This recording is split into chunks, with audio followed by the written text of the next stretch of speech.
am back in New York, back home. Sorry if you hear any noises from outside. I can't control what the New Yorkers do. It's December. Let's talk about the year of space. Space is my theme for the year of 2020. I made a video in January talking about what the year of space means to me, which I will link in the description, as well as a YouTube video from CGP Grey talking about the idea of year themes in general. But the long and short of it is that instead of a goal or a resolution, a year theme is more of an overarching idea that can adapt to any twists and turns the year takes. And ooh, was 2020 the year for that. And for me, the year of space meant not forcing myself to do anything beyond working and feeding myself and other basics. The number one priorities instead of my to-do list became 1, self-care, because nothing else happens well if self-care doesn't, and 2, people, because people are the most important thing. I really wanted to let go of the idea of what I should be doing at all times. I wanted to slow down and enjoy myself and be more intentional about how I was spending my time and why I was spending it that way. As I was figuring those things out, I wanted the space to be myself imperfectly, the space to grow into the best version of myself.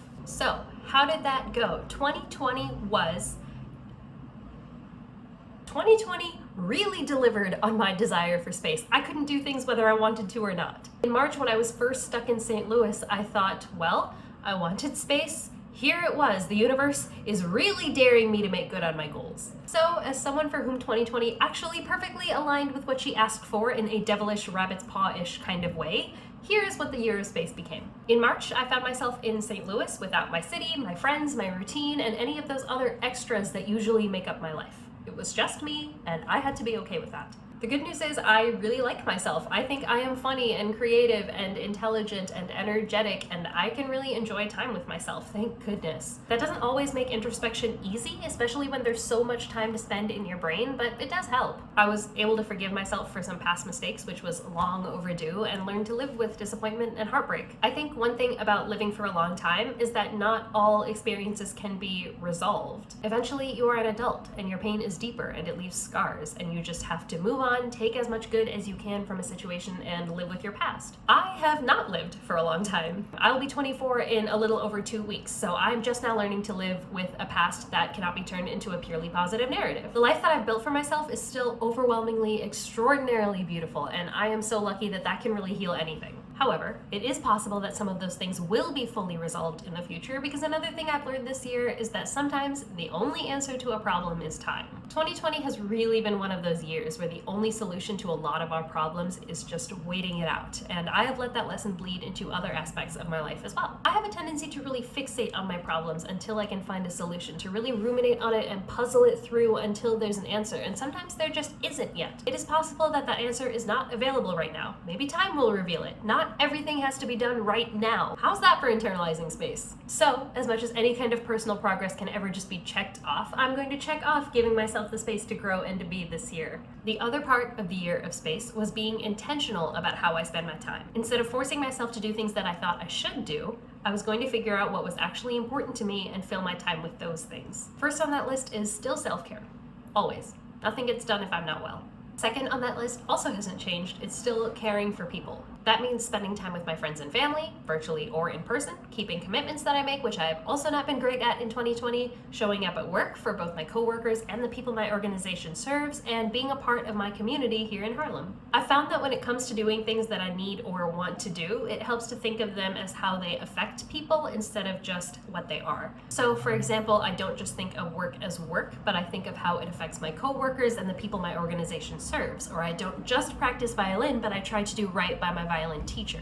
Not that I can't just do things because I like them. Of course I want to like the things that I'm doing, but because people are the most important thing to me, sometimes framing them in that way helps me realize what the true intention is behind it. Also, nobody has anything to do or anywhere to go in 2020, so really showing up for my friends, my family, my community has meant everything to me, and I think to all of us this year. Other things that I've learned I really enjoy spending my time doing. Reading. I made a whole video a few years ago about how reading helps me enter other people's perspectives and widen my world, but I also enjoy gaining expertise on subjects. I graduated with my master's degree in May. You can see the degree right there. And my final project was this huge research project about human rights in the Syrian civil war. And there were definitely parts parts in the middle of the project when I felt totally lost. I just thought I wasn't cut out for research, and how are you supposed to learn anything about anything? There's so much to learn about everything. But by the end of it, my team and I were really masters on the subject, and I was so glad we had pushed through that hard part in the middle to get to the expertise. And I learned that I really love being an expert on subjects and doing that deep learning, so I'm going to try to incorporate more of that into my life.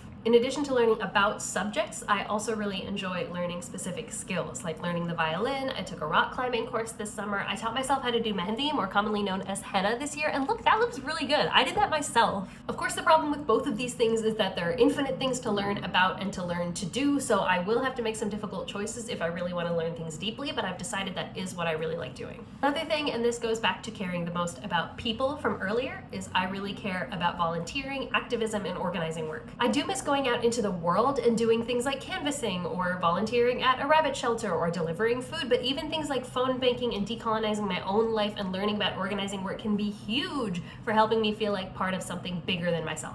2020 has been a really big year for that, and I'm really grateful for everyone who has shared resources about how to decolonize our world and our country a little bit more. The last thing, which I do think I've already known is a priority and made time for in the past, is traveling. I really miss it. It's just good to get out of the city, which is such a singular place with a singular perspective, and a year when nothing else changes, even just going to the Poconos or to Sleepy Hollow, have been huge for changing things up. That's what I've learned this year, and that's what I found that I need to make the most time for, and I am so lucky and privileged that despite 2020 being very different than anyone expected, that I am able to call the year of space a success. It has been a very short and very long and definitely very hard year, but we made it to the end. I'll be linking Stacey Abrams, John Ossoff's, and Reverend Warnock's websites below. If you have time over the holidays, send them a donation, do some phone banking. We have a chance to take the Senate back. And that's it. Happy holidays, happy new year, stay safe, everybody. There will be feasting and dancing in Jerusalem next year.